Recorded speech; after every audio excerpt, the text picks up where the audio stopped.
نسترجع ذكرياتنا بقى قبل ما نبتدي الفكرة بتاعت النهاردة. بصوا كان المطبخ كان ايه، وطبعا افتكرنا وبعد كده بقى ايه.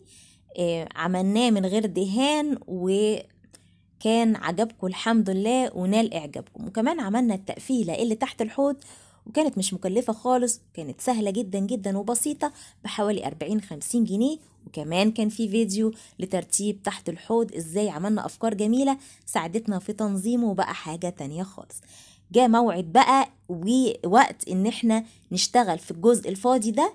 واي حد عنده مش مقفل مطبخه كده داير ما يدور وفي اماكن فاضيه عنده، او حتى لو ضيق وبرضه ما فيهوش اماكن، ممكن النهارده فكرتنا حلوه جدا، نقدر نبدع كده ونخلق مكان جوه المطبخ. عارفين الماسوره الطويله دي انا بشتريها بالمتر او العود تقريبا كان بحاجه و50 جنيه. قسمتها بالشكل ده الطول اللي انا عايزاه وثبتها في الحيطه بمسامير وشنيور بالشكل ده، بيبقى ليها اماكن وبعد كده بيبقى ليها حوامل زي كده. الحامل ده ليه منه أطوال كتيرة، يعني ده مثلا طوله 35، بيتركب زي المشبك بالشكل اللي احنا شايفينه ده. في كمان من أول 10 سنتي و20 سنتي و25 سنتي، وبيبقى له زي أرفف بالشكل اللي انتوا شايفينه ده، وبرضه بالأطوال اللي انتوا عايزينها بتبقى جاهزة عند الناس دي. وهقول لكم في آخر الفيديو الناس دي ممكن تقدروا مين دول الناس اللي تقدروا تنزلوا تشتروا منهم كل حاجة.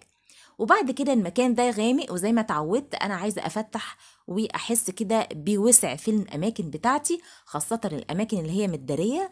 لزقته كده بالستيكر الابيض داير ما يدور كويس جدا، اداني بعيني كده اتساع واداني عمق كده. وهبتدي بقى ركبت اول رف، وهبتدي اركب بقيه الهوكات بتاعتي او الحاجات اللي هي بتاعتي الحديد دي سعرها كنت جايباها ب 11 جنيه الواحده، ممكن دلوقتي تزيد 3-4 جنيه بس. جميلة قوي وحمالة آسية، بس أنا الأسعار دي الصراحة من حوالي سنة، يعني ما أعتقدش إنها زادت. هبتدي أحط الرف التاني، ويلا بقى بينا نشوف إزاي هقفل من حواليها داير ما يدور. أنا جبت خشبة زي كده كانت عندي، وبالصدفة كانت نفس المقاس والمكان اللي كنت عايزاه، وجبت خشبتين محملين زي اللي انتوا شايفينهم البيج دي، قسمتها وعملتها بالطول اللي أنا عايزاه، وابتديت ادخل كده في المسمار البورمه والمفك بتاعي وشبكت فيهم، وكمان بشويه غيره الرجلين بتاعتي بالشكل ده. طبعا هتلاقوها مرنه، يا ريت نحط ما بينهم خشبه، بس انا ما كانش عندي خشب وقلت اعملها كده مؤقتا، وبعد كده في التعديلات نبقى نعملها مع بعض. هدخلها بالشكل ده. بصوا خلوا بالكم جدا انا هعمل ايه. هجيب بقى الترابيزه بتاعتي او الخشبه بتاعتي اللي عملتها، وحطيت هنا زي زوايا في الحيطه طبعا بالشنيور والمسامير البورمه. الرجلين بس هتيجي في المنطقه دي اللي جنب البوتاجاز، وهتبقى معايا دخلتها بالشكل ده. ادي الرجلين والبوتاجاز ضامم عليها مثبتها وموقفه على حيلها. حتى لو مفيش بوتاجاز لازم نعمل يا ريت الخشبه اللي قلت لكم عليها اثبتها ما بين الخشبتين. والناحيه التانيه زي ما انتوا شايفين حملها كله على الزوايا اللي في الحيطه. كده بقت معايا تمام،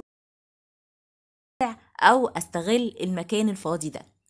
تعالوا بقى احنا ابتدينا نعمل الشكل اللي هو البوهيمي اللي هو الخشبي في الابيض.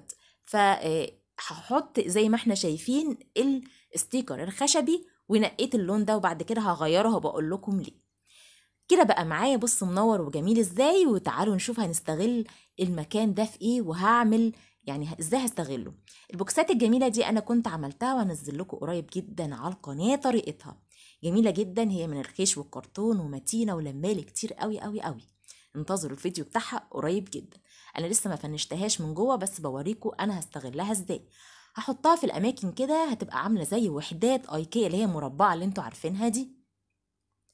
طبعا هبتدي ازينها برضو اديها كده لمسة حلوة عشان تفتح نفسي.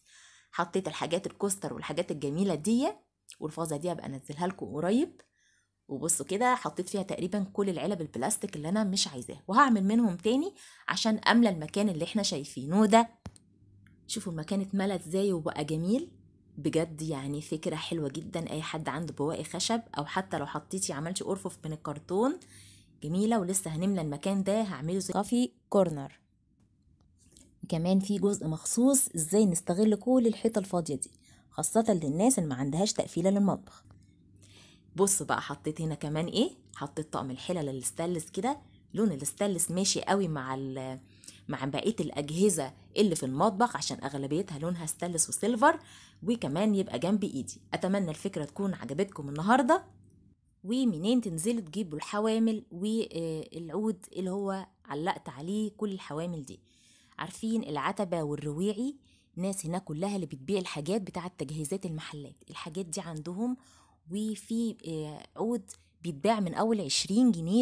فكرة العود الجميلة دي اللي بتتعمل في الحيطة، بتتثبت في الحيطة وتحط عليها القرف والحوامل، جميلة جدا وعملية، ممكن تعملوها من السقف لغاية الأرض، ممكن في أي حتة في الشقة، مش شرط المطبخ.